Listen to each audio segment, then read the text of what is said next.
diversity, but also to go further and celebrate it. Thus, we decided to have an art exhibit in addition to the panel discussion. To open the chance for as many people as possible to represent their worldviews and also their thoughts around interfaith and social justice. Actually, we face many challenges and uncertainties while organizing this event, but we are thrilled and grateful for the fruitful results of this initiative, which would not happen without your attendance or your collaboration.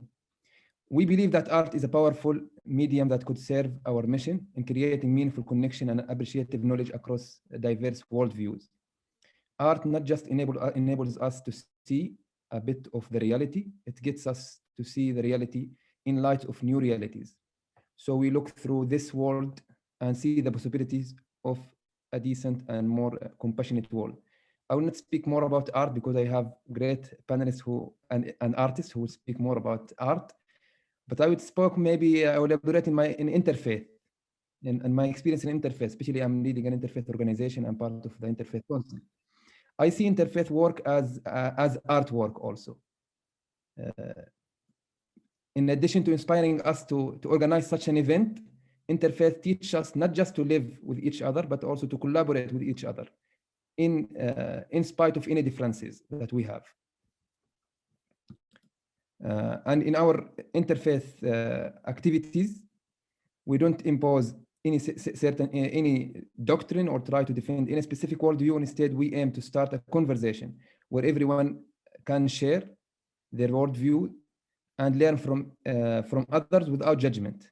And this event is one of the conversation space that we have created throughout the semester.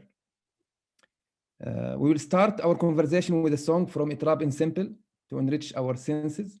And then we will have our panelists speak about their experiences across interfaith, art, and social justice. And finally, we will launch the art exhibit and also announce the winner.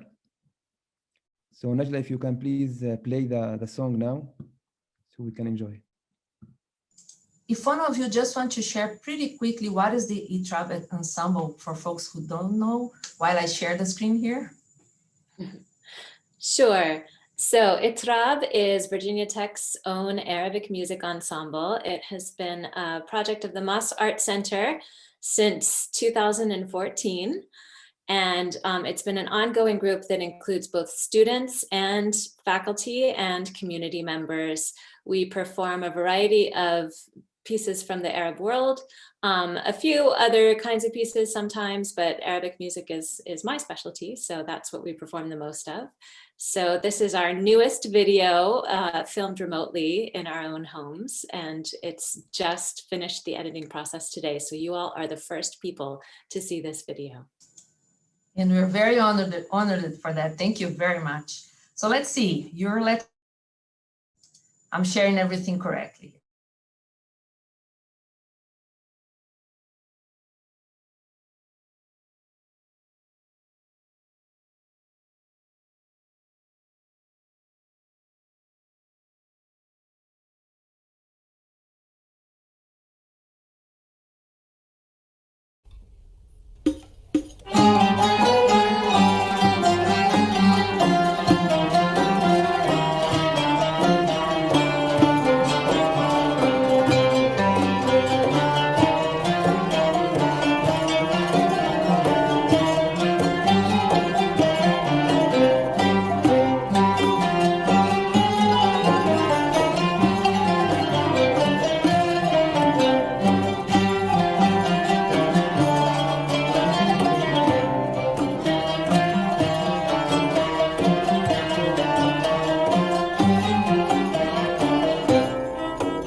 Thank you. Thank you so much for this opportunity.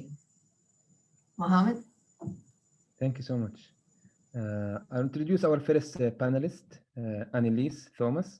Elise is an ethnomusicologist, writer, and music and dance performer, with a specialist in Arab musical tradition, as well as Appalachian music and dance. In her work and research, she advances an understanding of the potential for music and art to inform, inspire, and catalyze social change. Currently on the faculty of Sweet College in Central Virginia, she has worked with nonprofit art organizations in education and outreach and consulted on grant-funded projects. Since 2014, she has directed Itraab Arabic Music Ensemble at Virginia Tech and served as a research fellow for multi-years Salaam the project Salaam Exploring Muslim Culture project through Moss Art Center. She holds an MA and PhD in ethnomusicology from Brown University and BA in music from College of William. Without further ado, Elise, if you can please start. Elise will speak around the theme of art and faith, her experience across art and faith. Hi, good afternoon. Thank you everyone for tuning in with us. It's really great to see you all here. So as Mohammed mentioned, and thank you, Mohammed, for that nice introduction, I'm an ethnomusicologist. Oh, and I wanted to say Ramadan Kareem to everyone who's observing that. And thank you to the Interfaith organization at Virginia Tech. I almost said William and Mary because I just heard Mohammed say that about me. So yes, thank you so much for organizing this nice event. I'm an ethnomusicologist, as Mohammed mentioned, and I have specialized in Arabic music for more than 2 decades now. I have been involved in both academic and public sector work. And by public sector work, I mean places where ethnomusicology has some relevance. So I've done work with some nonprofit arts presenting organizations. I've done a lot of work with outreach and education with the arts. And I've been a teaching artist, which means I go into classrooms and I show my instruments and talk about music and different kinds of music. And I'm also a teacher of young people, very young people, some of them. So I have a passion for arts outreach and giving members of the community arts experiences with diverse cultural traditions that they might not have a chance to do otherwise. And I find that arts experiences really help people cultivate unique qualities of human experience. These include inspiration, creativity, imagination, and community. So I thought I would start by just examining some of the terms that we're using this evening. And I can't speak for exactly how all of the other speakers are going to be referring to these terms, but I thought maybe I'd just open the conversation with some of my understandings. So to what extent is it really useful to think about the arts as a unified category? A lot of times we hear the word art and we think visual art, which is in itself a vast category with some fuzzy boundaries. When we make it the arts, we expand our view to include music and theater and film and poetry and literature and design. And from there, it's not a far leap to architecture, journalism, landscape design. The list goes on. So what is the common thread between all of these endeavors? Is there one? Is performing Shakespeare anything like composing a video game score or creating an art installation in a public park or screenwriting for an indie film? We could probably draft some kind of a statement about creativity and imagination, but I don't think those qualities are unique to the arts. And I'm not sure that there's really something that defines art as opposed to other aspects of daily life. And that's a big conversation that we can all have. So similarly, we tolerate a lot of ambiguity in our talk about spirituality and faith and religion. So what is the meaning of faith that's implied in the term interfaith?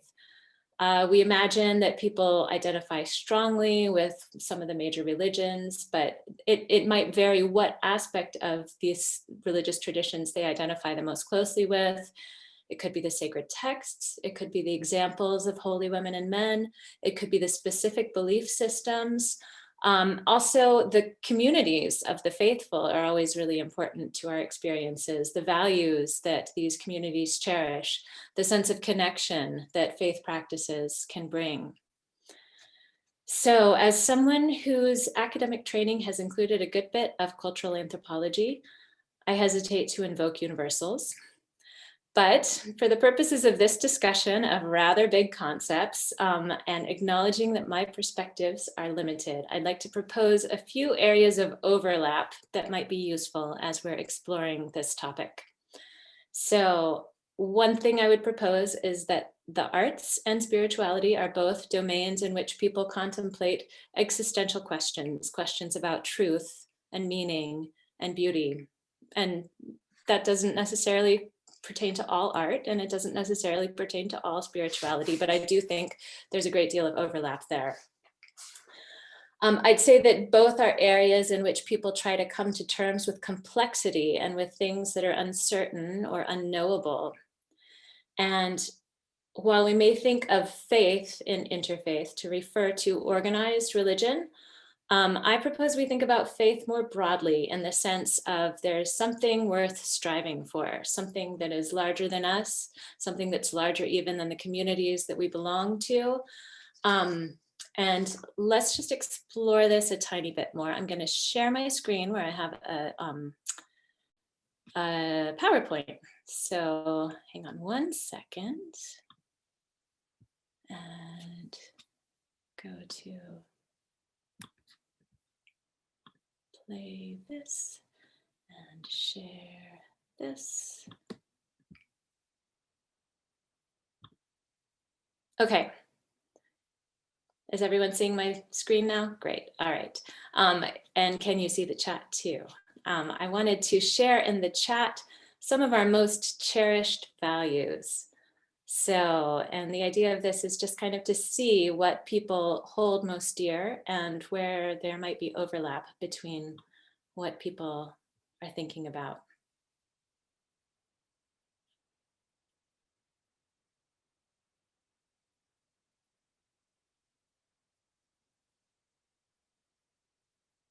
Okay, I see love, I see family, chosen family included. That's important. Love, love, love, kindness and truth, compassion and justice, peace and honesty and empathy, unity, loyalty, inclusiveness, compassion, empathy, solidarity, hope, being a good person, doing for others. Yes, I love all of these. There's a great deal of overlap. Caring for others, integrity, yes. Honoring everyone's dignity, present, forgiving. Yes, indeed. Understanding and empathy, kindness, authenticity. Thank you, everyone, for putting those there. Yeah, I think that we can see from this list that there are a lot of values that are broadly held and deeply held by many people, and we haven't even mentioned a specific faith tradition yet. So all of these things which we cherish and hold dear, we find them in a lot of faith traditions, in every faith tradition I might venture to put forward. So yes, these are something that we can claim that they're values that if not universal, we can say that they are extremely broadly held, perhaps. Sorry, I can't help myself to stop before universal, but I would venture to think that they are universal. So I'm going to move my slide forward here. So this is something that I heard the other day on the radio show, The World. They were remembering the Egyptian feminist writer Noel Adawi, and this was Mona El-Tahawi who was remembering her. And she said that her grandmother, who could not read or write, taught Noel Adawi that God and religion were simple, and there were just three things: freedom, love, and justice. And she said, what a gift it was to be told that no matter what the religious or political authorities might say, she had a right to freedom, love, and justice. So that really struck me as I was thinking forward to this event, that this is a simple distillation of some of those qualities that we do nearly universally hold in terms of faith, or without having a specific faith tradition that someone might identify with. These are values that most human beings would say are fundamental to our humanity. Okay, so let's get back to arts. I will mention that I've been involved in a number of different projects that explore how the arts can inspire people to come together in an activity that helps them to overcome any matters of difference or any sort of sense of I'm really struggling with the metaphors here. Anything that might keep them from knowing one another, let's say that. So most of these activities that I've been involved in have been arts activities, specifically participatory performing arts activities. So activities that in which people are invited to participate in some kind of an activity where they work together, often towards some kind of a performance or a goal. And I've been involved in these. I've seen and observed a lot of people be transformed by these types of activities.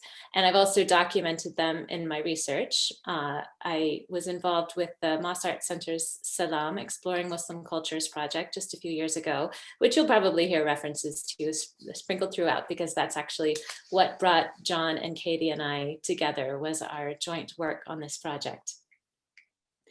So through this work, I have observed and documented several types of outcomes that come out of this type of participatory arts activity, and specifically looking at arts of diverse cultures. So one thing that I've noticed is that the arts can really provide an entry point for people who have no experience with a particular culture or a tradition, or if it's framed around different faiths, then no prior interactions with someone of a different faith. So as this entry point, I kind of call this 0 to something. So someone who has no experience can enter through the arts and get involved in something if it's set up the right way to kind of reach over that hesitation that they might have about engaging in something, by inviting them to participate in an arts activity that gives them the way in. So sometimes we see people from different backgrounds that just don't even know where to start a conversation. They may not feel comfortable with vocabulary that would get them into a conversation. They may have some perceptions or misperceptions that might cause them to be kind of inhibited, or they might have some stereotypes in their mind that would get in the way of knowing each other, or just a lack of knowledge. So I wanted to show you from the Salaam project. One of the groups that we interacted with were some music students, specifically percussion students, who had no prior experience with Arab music. And they worked with one of our visiting artists, Kerry Sheppard, and we did some focus group discussions with them. So this was one focus group participant from that group who was reflecting on the visit by the guest artist. And he said, I don't think many of us had been exposed to Arab music before. He didn't actually use the term Arab music, but that's what he was talking about. But the indirect exposure from other countries that we had worked with before helped us to latch onto ideas and concepts behind the rhythm that he was trying to teach us. And the idea of oral learning was something that we were unfamiliar with. So that helped us understand the idea of how his music is passed through his culture. So here's someone who really had no experience with this type of art before, but was a musician previously. And he was interacting with this guest artist and finding that there were some things in common, but also some things that were new to him. I just want to mention here, with this 0 to something effect, it was really clear with this group that their lack of experience really made them feel kind of uncomfortable with the vocabulary, with even naming the country that Karim Nagy was from, which was Egypt.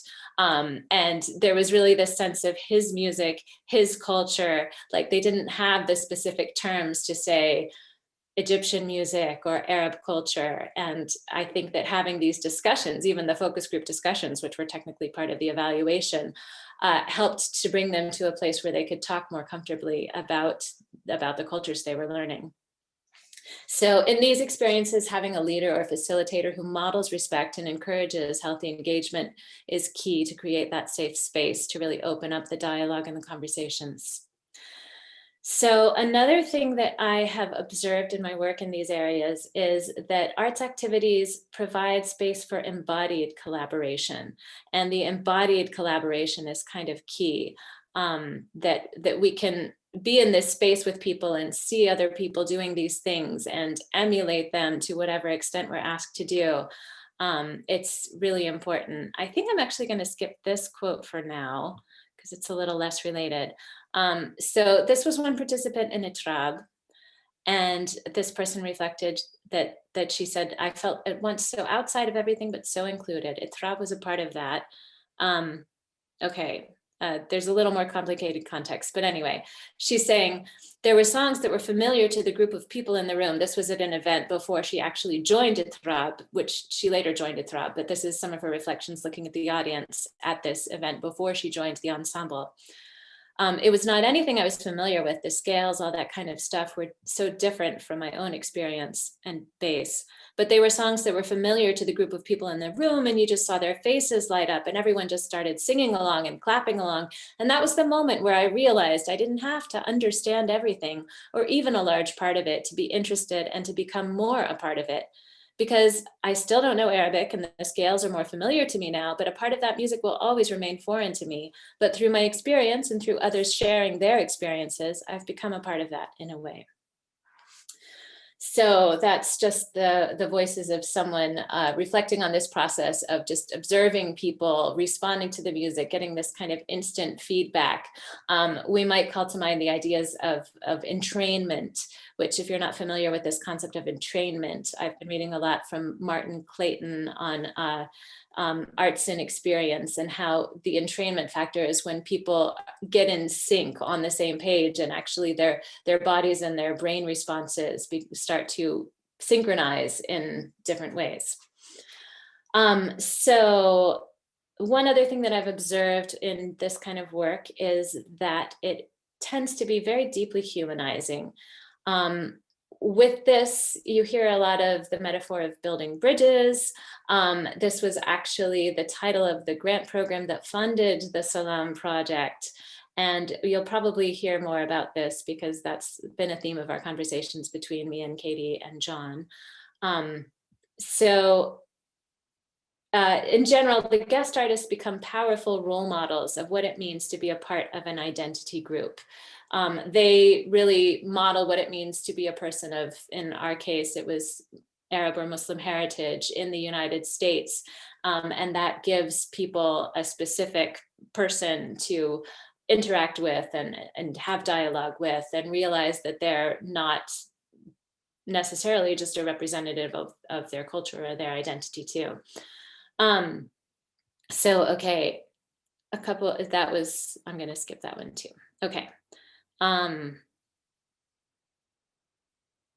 So this quote really brought home the humanizing message. I'm just going to leave that up there without reading it. So I wanted to just mention the building bridges metaphor. This has been explored a lot by, or this has been critiqued in an article, a very perceptive article by Jessica Winiger, who is specifically looking at Arab arts and cultures as they're presented in America, and how this metaphor of building bridges tends to frame a lot of performances and exhibits and what you might say, but it also really limits the scope of what can be talked about in these spaces. If the prevailing metaphor is always building bridges, that implies that there's always some sort of a chasm, some sort of a difference between groups that we are trying to bridge, and that kind of erases any other narratives that one might have about very real political or other kinds of differentials in power. So I'm going to stop there and let the next speaker continue. Thank you. Thank you, Annalise, for this thoughtful talk. Our next speaker will be Jon Catherwood. Jon is an associate director of programming at the Moss Art Center at Virginia Tech. He received a bachelor degree with honors from Painel University and MFA from Virginia Tech, where he is currently pursuing his PhD in planning, governance, and globalization. From 2015 till 2015, Jon served as an integral member of Association Performing Art Professionals Leadership Follows Program. As an artist, reviewer, and consultant, he has worked with the Intercultural Leadership Institute and also APAP, New Interference for Musical Expression, Pennsylvania Humanities, and many other organizations. There is a lot to say about Jon. I think also the team Lost Nation Theater. And you can skip liberally. The person trying to summarize in real time. I can see his brain. I think he will speak mostly about how art could bridge relationship with different institutions, also different opportunity at Virginia to engage students with topic around art and social justice. Wonderful. Thank you so much, Mohammed, for hosting this, for inviting myself, Annalise, and Katy to be a part of this. Also, thank you so much to Najla for inviting us and assisting us as we get prepared today. And of course, I'd like to applaud the efforts of the Interfaith Council and Synergy as an organization for facilitating this program and additional programs on such an important subject. If you'll indulge me one moment of some Zoom acrobatics, I'm going to see if I can bring up my own PowerPoint presentation, and then I'll be able to dive into the conversation. So let's see here. All right. Thumbs up if you can see the PowerPoint slide, please. Great. Thank you so much. All right. So as Mohammed had mentioned, my name is Jon Catherwood-Ginn. I'm the Associate Director of Programming at the Moss Arts Center. Prior to coming to Virginia Tech, which was a little over 10 years ago, I realized I was an educator, middle school teacher, an artist, an applied theater maker. And since then, I've committed my professional life to serving as an arts leader in community engagement and programming. As Annalise mentioned, I had the privilege of working with her and Katy as the project director of the Salaam Exploring Muslim Cultures project, which was a project the Moss Arts Center was fortunate enough to be able to facilitate with funding from the Doris Duke Foundation for Islamic Art and the Association of Performing Arts Professionals. It was a project that was designed to fund different initiatives and projects that would use the arts as a means to build understanding about the diversity of Muslim identities and cultures, with a particular focus on combating Islamophobia. So I might make some small references to the Salaam project, but beyond that, I'd really love to devote some time to exploring these intersections among arts, social justice, and interfaith, which our hosts have challenged us to think about. So before I share kind of my own perspectives on this subject, I'd love to pose the question to you first and foremost as you think about these three concepts. Where have you seen the arts serve social justice or interfaith engagement efforts? As examples come to mind, please just take a moment and plunk them away in the chat, and we can start to get a sense of what our points of reference are for where these things have come together.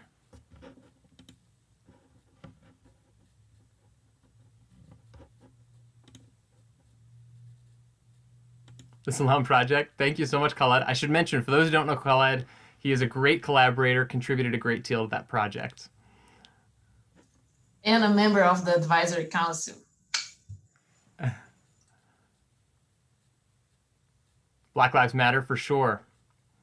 Absolutely. The arts have played a really prominent role in that, as well as interfaith dialogue. Sustainability efforts.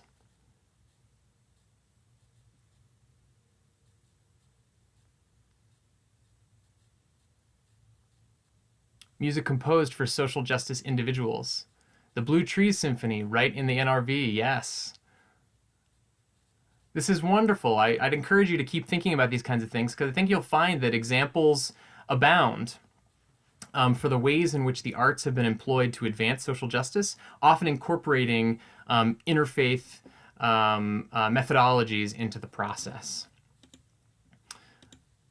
So you just shared some examples, which begs the question of how and why those examples serve social justice, and what part might interfaith dialogue play in those circumstances. The title for today's program, of course, begs a broader question: what's the relationship among the arts, social justice, and interfaith engagement? Of course, this is a very big question. Historically, there have been many voices that have weighed in on it, and many contested claims as well. Let's start with social justice. So any reference to social justice implies the presence and consideration of power. Despite the preamble to the US Constitution articulating the country's commitment to, quote, establish justice, of course, justice today is tragically and unequally distributed. To rectify this, it's necessary to build power among those who are unfairly treated and their advocates to realize justice. And of course, where there's power, there's politics. This brings us to another question that is seemingly timeless, which is, are the arts political? Some arts surely and explicitly are political. That's their direct intent.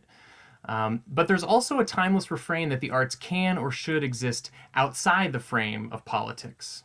Historically, there's been a characterization in some circles of the arts as sort of transcendent. That is, existing above or beyond the kind of grubby dealings of us humans as we're vying for power. This can be seen in lots of examples historically as well as contemporarily. Everything from the ancient Greeks' invocation of the muse as this source of kind of disembodied inspiration. It can be seen throughout the medieval period. Oh, excuse me, I skipped a couple slides.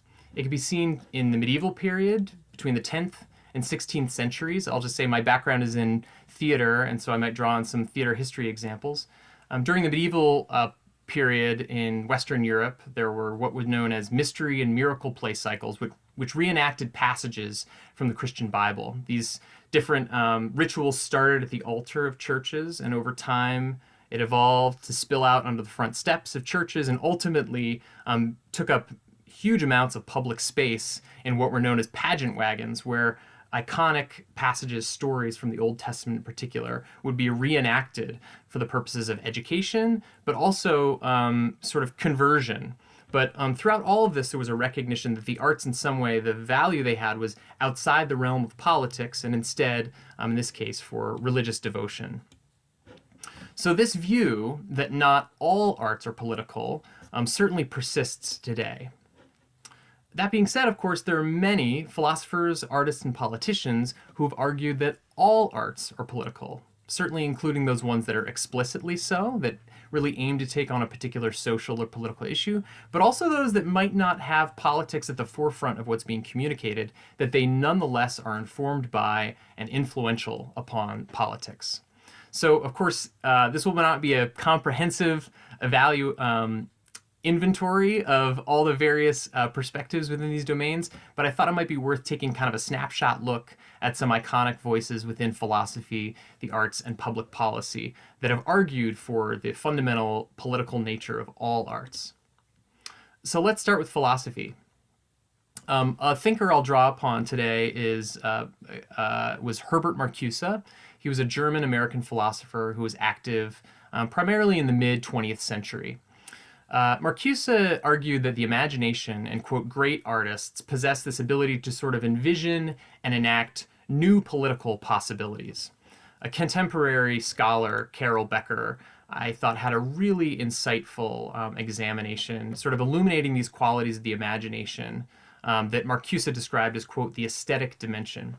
In Becker's words, fundamental to Herbert Marcusa's understanding of the possibility of human liberation was his belief in the imagination, its regenerative abilities to remain uncolonized by the prevailing ideology, continue to generate new ideas, and reconfigure the familiar.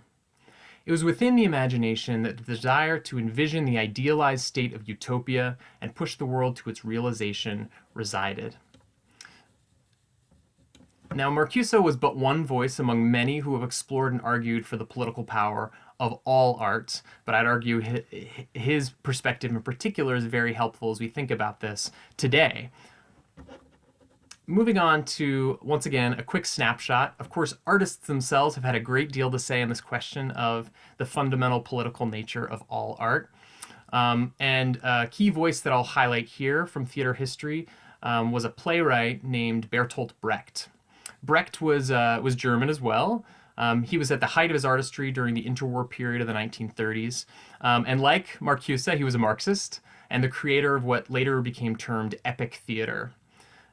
Brecht believed that the heart of political power, and in turn the danger, the good danger in art, was in its ability to bring about catharsis. So some of you may remember the term catharsis perhaps from your high school English literature class.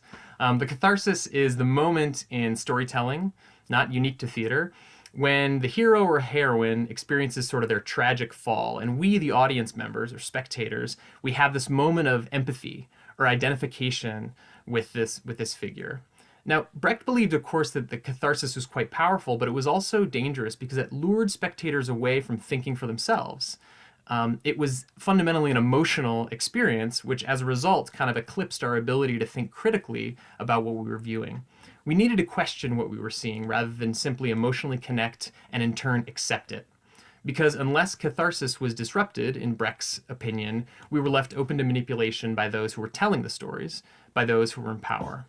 So as a result, here's one perspective. Another aesthetic philosopher, Walter Benjamin, in his own analysis of Brecht, described it in these concise terms. What Brecht refuses is Aristotelian catharsis, the purging of the emotions through identification with the destiny which rules the hero's life. The art of epic theater, once again Brecht's style, consists in arousing astonishment rather than empathy. Instead of identifying itself with the hero, the audience is called upon to learn to be astonished at the circumstances within which he has his being. So this was really drawing people into starting to analyze beyond kind of the frame of the story. What are the conditions that have allowed the hero or heroine to arrive in these particular circumstances? And more importantly, what are our responsibilities as not just spectators, but as engaged citizens, as people committed to civic and social good, to try to rectify those problematic circumstances, which led, in this case, to a hero or heroine's tragic circumstances. As a result, for those of you who haven't seen Brecht's plays before, they're quite destabilizing. He was known for something known as the alienation effect, where he sort of introduces all these different things to constantly remind you what you're seeing are actors. These aren't characters. They're people who are playing parts, reenacting this thing in front of you. So you're constantly reminded that this is meant to draw you into an analysis of the kind of broader circumstances in which these individuals find themselves. Of course, beyond Brecht's work, we have lots of contemporary artists. Examples abound who are thinking about not just their artistry, but their sense of representation in the art world as a political act. You saw earlier, for instance, there was a photo of Kendrick Lamar. Kendrick Lamar, the Compton-based rapper's song "All Right" continues to be a rallying cry in the Black Lives Matter movement internationally. I'll highlight another really powerful artist, Valeria Luiselli, who is a Mexican-born author. She comes to front of mind because the Moss Art Center recently presented her. And if you'll indulge a shameless plug, she will have a craft talk tomorrow night for those of you interested in learning more about her work. But she, through her interviews with youth asylum seekers from Mexico, Guatemala, Honduras, and El Salvador, incorporates these perspectives of youth whose individual perspectives are often not given space for public consideration into her novels and her essays, really recognizing the political power that the pen has in her circumstance. Now, these are just a few examples, of course, among many artists who historically have perceived and leaned into the political power of their art and representation in the art world. Last but not least, of course, if we're talking about the political power of all arts, it's worth acknowledging the role of lawmakers and public policy. So periodically, politicians, of course, have entered the debate around the political nature of art, often highlighting the role that public and private institutions can or should play in bolstering or suppressing the political power of art. One of the most infamous examples of this were the culture wars of the 1980s. This period saw a range of very high profile and in some cases widely popular works of art that some deemed blasphemous or offensive to mainstream sensibilities. This prompted a lot of questioning around, where is the money coming from to support these artists and their work, and what are the potential deleterious effects or positive effects of this art on U.S. residents' morals or social connection.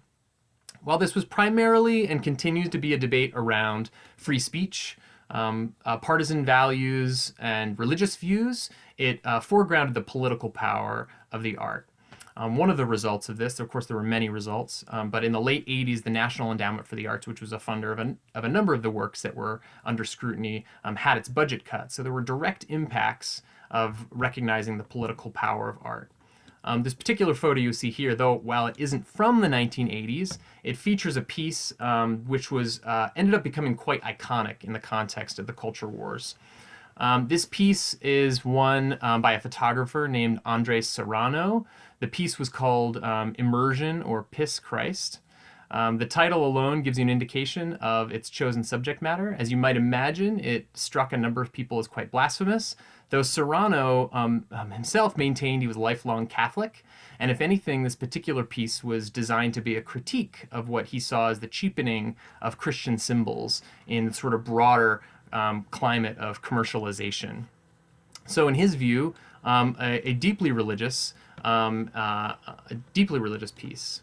Despite this, of course, there was major public outrage, and this is but one, and as you can see here, this photo in 2011 was actually a remount of the work in a new exhibition, and as you can see, it was vandalized. So these kinds of things, not just the pieces themselves, but the broader questions around the political power of art, of course, are still very live today. So, what's the link between art and social justice? These examples illustrate that the link is quite often power. Now, just like any source of power, art can be used for social good or for social ill. I think it's an important thing to highlight because there happens to be quite often romantic depictions of the arts as this kind of panacea for emotional or spiritual malaise. But the arts are not inherently liberatory. That is, they can be used to manipulate and brainwash by bad faith actors. Sadly, there are lots of examples of this historically and contemporarily. Some of the most iconic ones are everything from propaganda films that were generated and disseminated in Nazi Germany. In the mid-90s, 1994, in the midst of the Rwandan genocide, the RTLM radio station played a significant role in spreading hate speech. And of course, present day, there's been a lot of coverage of conspiracy theorists and white supremacists online who are generating image-based memes like Pepe the Frog to spread hatred. So the question is, how do we combat this type of use of the arts by bad faith actors? And instead, how do we deploy the arts in service to achieving social justice? Well, the argument I'd make here, and I imagine it's probably one that's well met among the attendees, is that a way to advance social justice through the arts is by fostering interfaith dialogue, engagement, and understanding. And this is within the frame that Annalise presented earlier, the notion that interfaith is a sort of a big tent concept around a set of different belief systems, not necessarily linked to a specific religious dogma, though certainly inclusive of those who feel a deep connection to a particular religious belief system. I believe that doing so carries the potential to foster understanding across belief systems, which humanizes the other and creates the conditions for more inclusive communities and policy. So, as I mentioned earlier, I'm at the Moss Arts Center here at Virginia Tech, so I think a lot about this question and specifically what the role of arts organizations are, institutions. So I'll speak briefly about some of the best practices or the ways that I believe arts organizations or institutions can foster interfaith engagement through the arts. First and foremost, and this might seem like a basic one, but it's a very important one, recognize the responsibility of arts institutions in this space.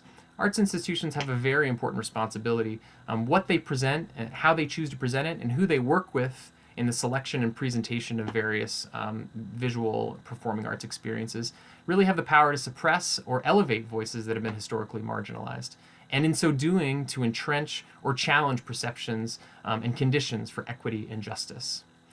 From that basic recognition, of course, it begs the question of building relationships.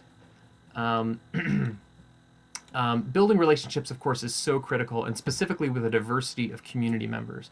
This needs to be done through a regular practice of deep listening and integrating the ideas into one's inclusive mission. This is especially when those ideas might seem at odds with, quote, business as usual. Because quite often the ideas that might seem dissonant with pre-existing policies and culture, yet objectively those that fulfill the organization's mission, can be sort of a tell for biases that might be baked into a particular organization.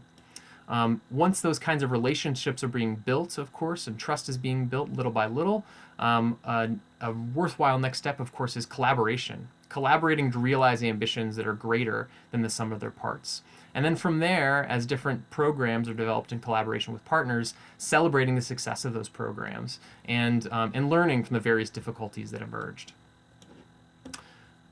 Another element that I think arts institutions, or institutions more broadly, can commit to foster interfaith engagement with the arts is by creating inclusive experiences. This is a broad description, but inclusive experiences with arts at the core, which foster the conditions for relationship building among participants across differences in identities and cultures, are really crucial if one aspires to realize social justice. This could include, of course, performances, exhibitions of visual art, and what I would imagine, or what I would characterize as kind of immersive participatory experiences, much like what Annalise described earlier. These are opportunities to learn and to be moved. The process of hearing self-expression humanizes the other and creates shared understandings and identification. And ultimately, it holds the potential, at least, to strengthen the social fabric of a given community or set of communities. From there, of course, if the preceding practices follow, it can set the stage, at least, for social and political action. This is by no means assured, of course. There are really big questions around what it takes to realize effective and sustained cultural or social or political change. But I'd argue, these preceding practices which institutions can and should commit to at least can allow for the possibilities for social and political action towards advancing social justice. The arts often inspire, and when people are inspired, calls for action typically follow. And then the question, of course, is, as an arts organization, are you ready to meet that moment? So in closing, just two quick questions. One, I'd ask you to consider, where do you see the arts and interfaith engagement in service to social justice, either pre-existing, as we saw in the chat earlier, or ones that you might imagine into the future? And from there, how can you support, participate, or create such possibilities? Thank you so much for your time. I really look forward to getting a chance to hear Katy's talk, and then from there to get a chance to engage with you in conversation. Thanks again. Thanks, Jon. Our third speaker will be Kerry Sheppard. Kerry is a practicing artist and philosopher focusing on the intersection of art, identity, and social justice. In her work, she emphasized the moral responsibility that is being human, and as outlined by existentialist ethics. She expects to graduate this semester, so we are lucky to have her today. She holds a master in philosophy from Virginia Tech and triple bachelor degree, one in studio art, another in philosophy, and a third in political science. Currently, she's an adjunct faculty for the philosophy department at Virginia Tech and at Radford University. Without further ado, you can start, Katy. Thank you so much, Mohammed, for the introduction. And I'll echo the previous speakers. Thank you to everyone who made this event possible and for everyone who's come out today to watch. So as Mohammed was saying, I am finishing up my research. I primarily teach ethics here at Tech and at Radford. And specifically, I prescribe to something called existentialism. And existentialism is basically a focus on the individual's identity through the lens that we have free will. Which when we think about this in terms of ethics, this creates a situation where, as Jean-Paul Sartre would say, we are condemned to freedom. Now, this isn't a bad thing, though. All this means is that free will is a responsibility, right? And so effectively, we find ourselves in this situation where we find that we as individuals can never be truly liberated until all people are liberated, right? And so this is why my research comes to this intersection of our existentialist duties, the arts, and social justice. So keeping in mind some of the key points from both Annalise and Jon's excellent talks, we do know that the arts and faith intersect in helping us to understand ourselves better and to understand our place in the world. For me, actually, one of the best explanations that I've ever heard of arts was a comparison to faith, in that it becomes this lifestyle, right? Participating in the arts is more than just making something, it is a lifestyle. And we also know that it has this incredible capacity to be used for the good of social justice. And unfortunately, as Jon mentioned, potentially for bad if wielded incorrectly. And I'll let you all know up front that I definitely come from the school of thought that all arts are political by nature. Doesn't matter what the content is that's being explored, they become political because of the power to impact how we view identity formation, the presentation of identity, as well as the acceptance of identity. And I like to think that we know without a doubt that the arts have this capacity for great power because we have a long precedence historically as well as today all over the world of those few who are in power fearing the arts, right? And we know that they fear the potential power of the arts because we see over and over again cultural violences enacted in order to try and maintain this power. And initially, we might only think about physical force when we consider violence, but Frantz Fanon, a philosopher and a psychologist, famous for his works Wretched of the Earth and Black Skin, White Masks, reminds us that there are actually numerous kinds of violences, right, that stand in the way of liberation, which include, but are not limited to, psychological, economic, and particularly relevant to our conversations today, cultural violences, right? So as mentioned, cultural violences are enacted because the arts are seen as this force that can be wielded to empower the people and break us away from a dominant narrative that was constructed by just a few. And so today I wanted to talk about 3 different types of cultural violence. The first one is a little bit easier to identify, the removal of culture, okay? So think tearing down statues or monuments or destroying places of worship. We can consider burning books, stopping folks from participating in all sorts of arts. But this also includes degradation of culture, right? And so we can think of examples even in the United States. For instance, the way that graffiti and rap has been framed as not real art, quote unquote, right? This isn't actually, we see that this is actually based in systemic racist and classist issues as opposed to being a legitimate claim. Likewise, we might consider why is there a difference when songs are sung in non-English languages that originate from Western Europe, but perhaps audiences feel less comfortable when songs are sang in languages from South America or Eastern Europe or Asian nations and cultures, right? These framings or these feelings of discomfort that folks are feeling are drawn out of xenophobic and religious attacks, right? So that's the first one, and that one's a little bit easier to recognize when it's happening. The second one that I wanted to talk about is replacement of culture.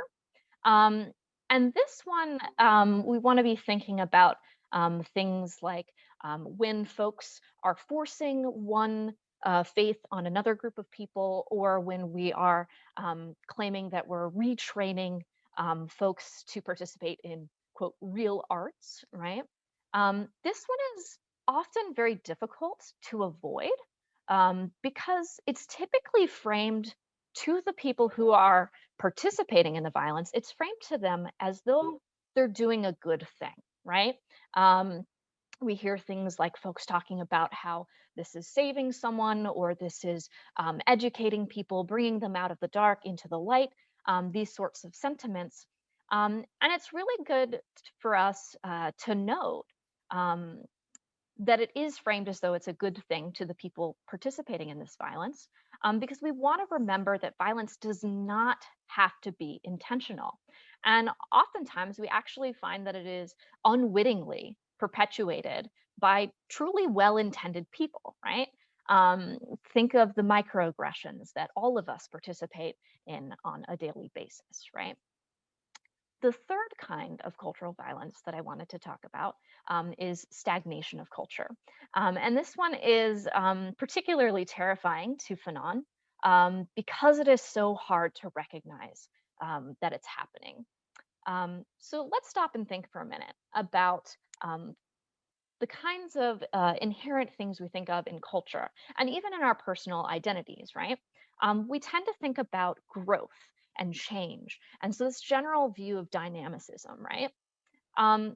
So when we implement stagnation, for instance, thinking about turning a culture into a tourist trap, right? Commodifying a particular point in history of a culture into something that is sold to an audience who is allured by the idea of the other. This becomes pretty problematic pretty quickly because we end up stopping this culture as well as the people living in and experience the culture from developing, right? And so we don't want to be hitting this pause button where individuals and cultures are not allowed to continue to develop and grow, right? And it's particularly difficult to see because, again, it's one of these things that's often displayed as, oh, but look, we're taking a really deep interest in this particular culture, but it is in fact causing this issue of stagnation. Another aspect that results from stagnation is this sense of marginalized artists becoming representatives for their identities. Okay, and this is going to be not a good thing. So this happens also, it's not restricted to the arts. This happens in all areas of our lives. We think about what words, what terms we use that we put qualifiers in front of. For instance, someone might say, this is a Black cop, specifically to note ethnicity, which implies that when we normally say just the word cop, that this means white, right? Or someone might specify woman engineer or woman priest to denote gender when it's assumed that the term engineer or priest on their own specify man, right? So it comes as no surprise that this is going to become an issue in the arts as well when we see it so deeply embedded in other areas of our lives. So at this point, I wanted to bring up a question that Linda Noklin asks in an article that she wrote by the same name. Why are there no great women artists, right? So think about that for a second, right? Why are there no great women artists? And I bet dollars to donuts that at least some of us here, our knee-jerk reaction was to start listing off names of great women artists, right? And that's awesome that we know those names. But that being our knee-jerk reaction is less awesome. And I will call, so Noklin is specifically writing about visual arts. So the names that usually come up when she asks this questions are like, oh, Georgia Keith or Frida Kahlo, these sorts of things, right? Again, good to know the names, but not great that that's our knee-jerk reaction. And the reason is that these are outlier examples, right? Where we can name a couple of women artists, we could name dozens and dozens and dozens of men artists, right? And when we start listing outlier examples, it distracts us from answering the actual question at hand, which is a question of accessibility to participating in the arts, right? It leads us to believe, oh, well, we already have women participating in the arts, so things are fine as they are. They don't need to be improved at all, right? Everything's good. No, not everything's good. And this isn't just about women's accessibility to the arts either. This is clearly an issue for all marginalized identities participating in the arts. That article just happens to be about women. So instead, we need to actually be addressing these questions, right? Thinking about what are the historical accessibility issues that have bled over into today. and are making it difficult for folks to pursue the arts, right? Both to pursue the arts, actually participating in the arts, and then the way that they're participating in the arts. Okay, and so when we're thinking about women artists, right, we might think about conditions of not being in control of finances, the traditional idea of a woman belonging in the household, which perhaps leads to we're not going to have a career, we're not going to go into higher education or these sorts of things. One of my particularly favorite ironic examples is thinking about when it did begin to become acceptable for women to go into higher education and specifically to go to art school. We found that a lot of women were denied access to foundations courses for visual arts because one of the foundations courses is figure drawing. And so you have a nude model in front of you, right? Which the irony is that more likely than not, the nude model was female bodied, and the women that were being denied because of not accepting other gender identities were more likely than not also female bodied. But oh no, it's horrible for a female bodied individual to see a naked female body. Yet it was totally acceptable for men to sit around and look at a female body. So we have all of these wonderful ironic situations here, right, that have kind of led to these continued accessibility issues. And again, this is all marginalized identities are going to be having different issues that have caused inaccessibilities to the arts. So then what happens when we do have individuals who have overcome these barriers and have been able to succeed, professionally, publicly as artists, while maintaining marginalized identities, right? Well, then we come to a situation where these individuals are forced to become representatives, right? And so one of my favorite examples, this is from the Salaam project. We had the visual artist Sabotage come and visit. And she, before she showed us the works that she's currently interacting with, right? She showed us some of her earlier paintings. And I must say, they were beautiful and very well technically executed. And so she showed us these portraits of young Muslim women painted in all of these like bright, beautiful colors. And it was just erupting joy from the paintings. And they were really important paintings. And they were really beautiful and really well done. But they weren't what she wanted to be doing, right? And what she expressed to us was that she felt like she had to do those paintings, that those types of paintings were what were expected of her, versus she was personally drawn to some darker, more political works. But she felt like she was on this stage and had to be a representative of what was, quote, a good little Muslim, right? And so we want to be thinking about the way in which, even if folks make it to the stage of being artists, how are they being restricted in the content that is allowed to be expressed? And then how does that restrict one's identity even further, right? And part of this comes from also a notion of uplift suasion, which if you're not familiar with that term, this is the idea that if a marginalized individual just would work harder or do better, right, then they could be viewed as equal by those belonging to the dominant narrative. Or if we want to put it in a much more blunt and honest way, it's basically saying that it's the responsibility of those who are marginalized to prove that they are good enough to be considered human, which hopefully it's very clear at this point why that is hugely problematic. And on top of that, we also actually have a lot of really interesting medical studies that will talk about both physical and emotional ailments that result from this issue. But so this becomes really, really problematic, clearly for the individuals partaking in the arts as marginalized identities. We also see things like the model minority myth coming into play, and immigrant selection bias coming into play, which are going to impact other marginalized groups and kind of pit marginalized groups against each other. We see problems with intersectional identities. And then the last one that I think it's important to identify too is that this also has a negative impact on those who do belong to the dominant narrative, because it's going to flatten their stories and their narratives too. So circling back to Fanon for a moment here, Fanon talks about artists as heroes, because he's saying, look, they're public figures, they're people that we look up to, right? And so artists are in this spotlight and they have these audiences, right? That draw from, pun intended, that draw from what they're seeing from the artists as part of, into part of what they themselves value, right?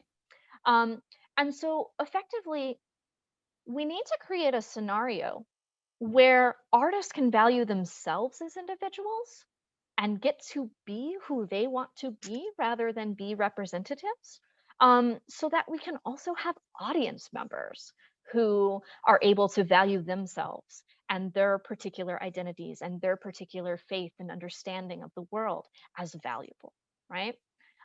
Sometimes it sounds like, oh, but if we get too personal as an artist, like if I'm getting too much in the details of my life, won't that make it unrelatable? Because it's not universal enough anymore. But strangely enough, it is that uniqueness of the person as an individual that makes them the most accessible to the viewers as possible.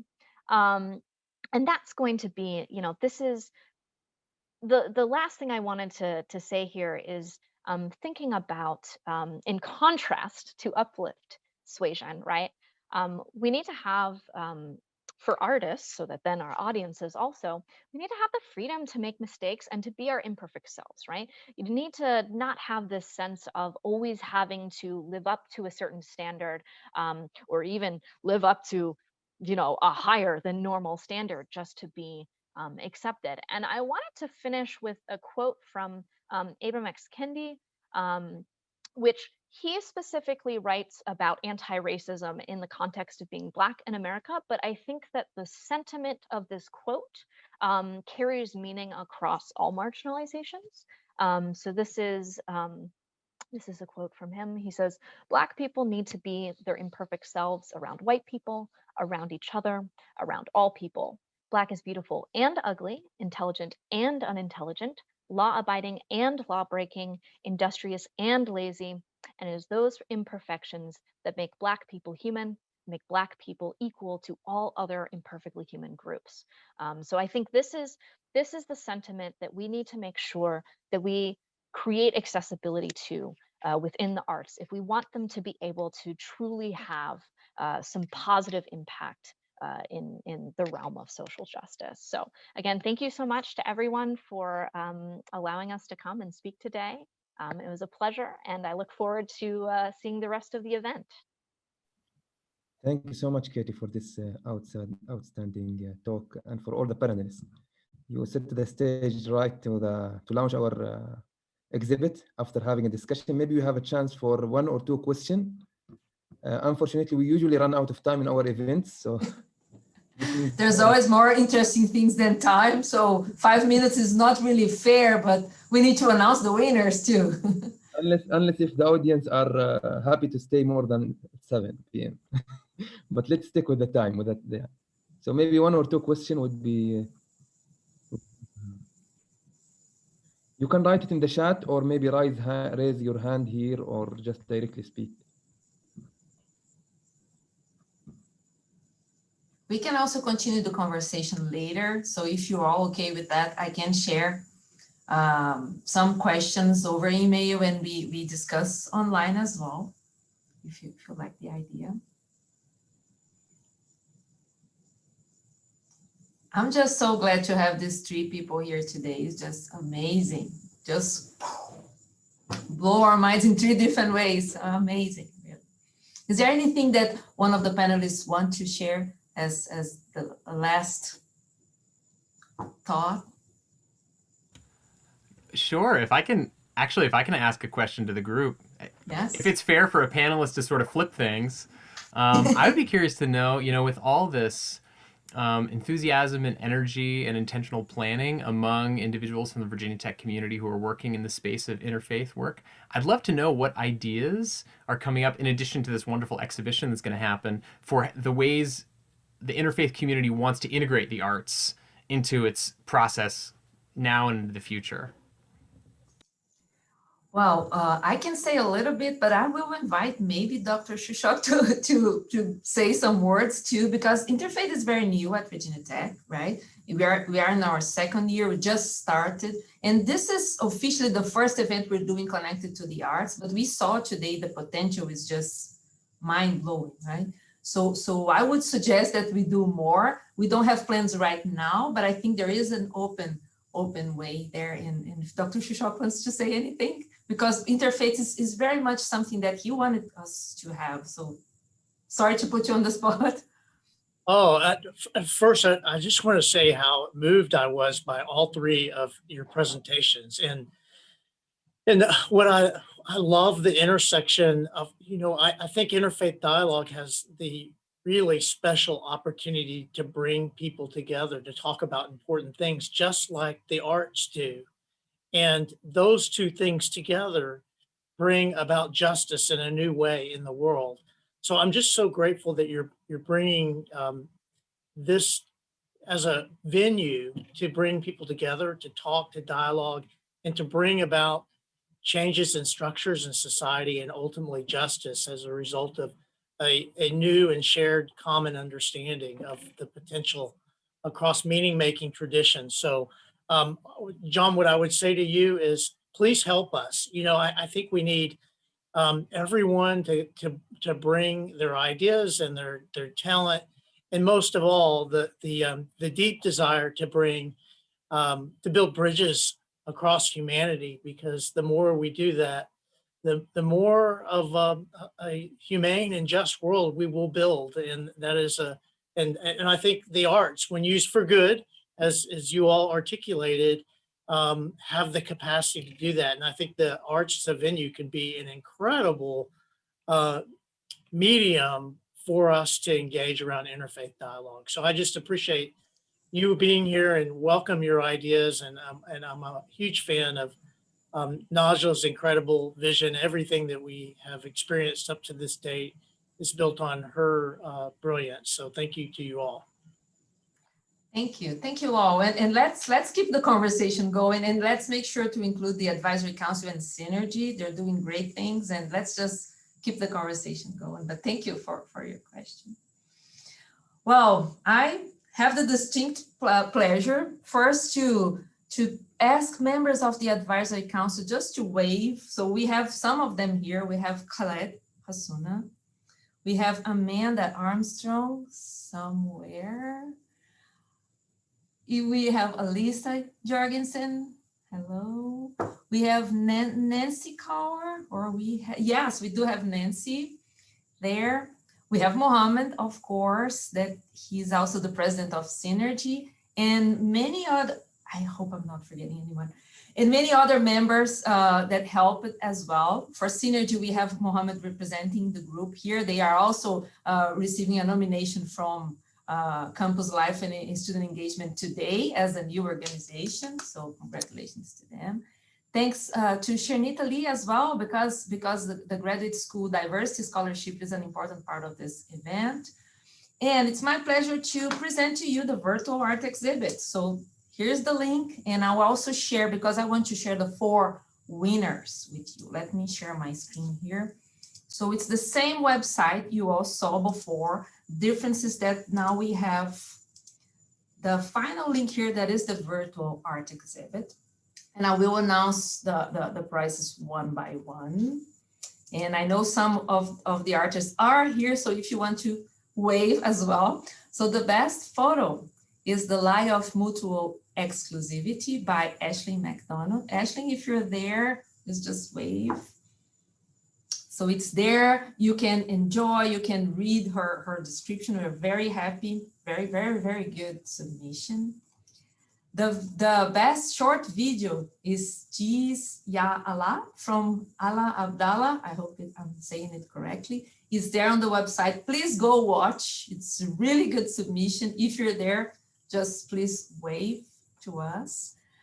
We initially had drawing / painting, and we decided just to break in 2 categories. So the best painting is Stretch from Sue Kurtz, and I know she's somewhere here on the call. Please just wave to us. Very, very good contribution as well. We were so happy to have members, many members of different religious and non-religious identities participating. We were very happy about that. And the last one, I will mistake your name. I'm very sorry about that. But the best drawing is One Word Be the Change. And we have a comprehensive description as well. Sangeeta Kausvik, I'm very sorry for that. But we love, yes, thank you. We were very happy to have you and your contribution. Just really summarizing everything in one image is really hard. And we have other submissions as well. Wendy, I think she's in the call. Thank you so much for journeying to the past. We have Seeping into the Cracks by Emily Salazar, Desert Caravan from Hillel and Friends of Israel at VT, and Looking Between, again from Sue Kurtz. She's amazing. She sent the 2 first submissions and make us believe that the art exhibit was going to be fruitful from the start.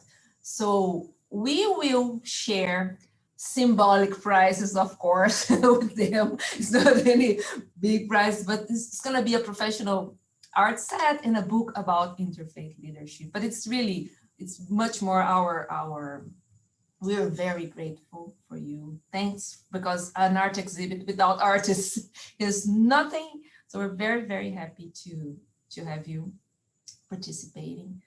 Thanks again, Mohammed. This is the brainchild of Mohammed in the first place, so thank you. He's starting yesterday a PhD candidate, so we're very happy for that as well. And I just want to open the floor. We do have 6 minutes, so I want to just have an open space if any of the artists want to say a few words. If anybody wants to say a few words, please do it. This is an informal space, and I can always erase from the recording if you want to.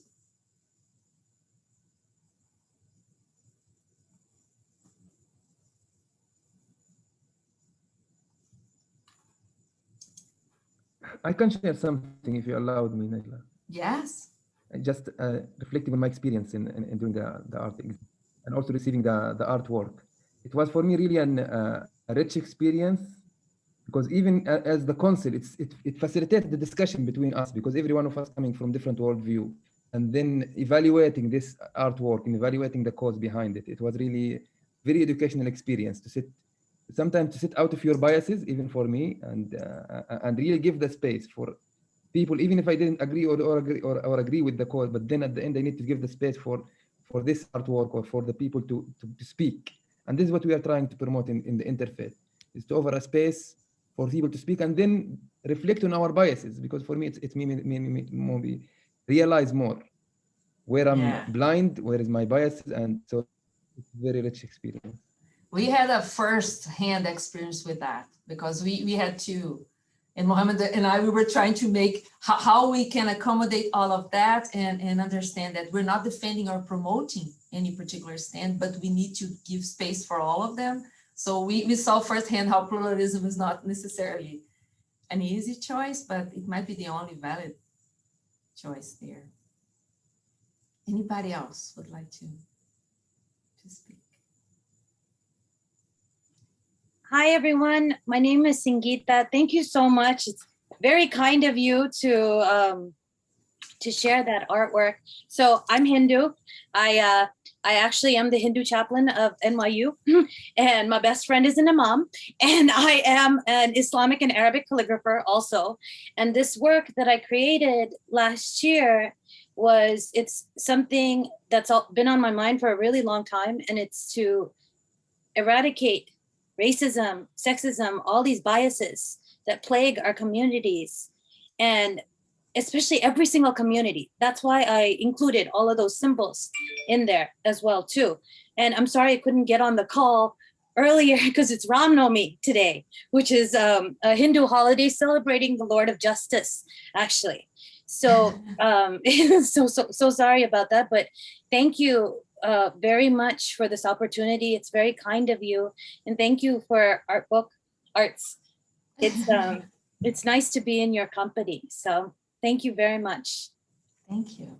Thank you very much. We welcome community members of all religious and non-religious identities, really. So very happy to have you.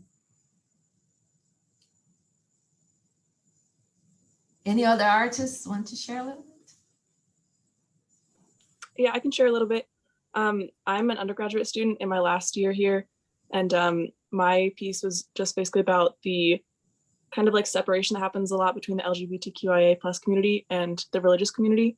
It's something that a lot of people have experienced, but luckily I found a really great group here at the Wesley Foundation. So I just got involved with them last year, a few months after I came out to like all my friends and family and everything. And I've really just enjoyed having a group that so like actively supports my identity and really just loves me for who I am, because it's kind of hard to find a place that will really do that, like with no strings attached. And I think it's also cool because at Wesley, we have a lot of different ways that we can be involved in art as well.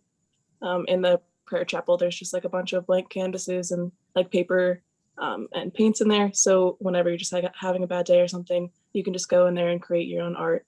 And then we obviously have a lot of music with our worship services and everything. So it's cool seeing the relationship between all three of those communities come together. Thank you. Thank you. Appreciate that.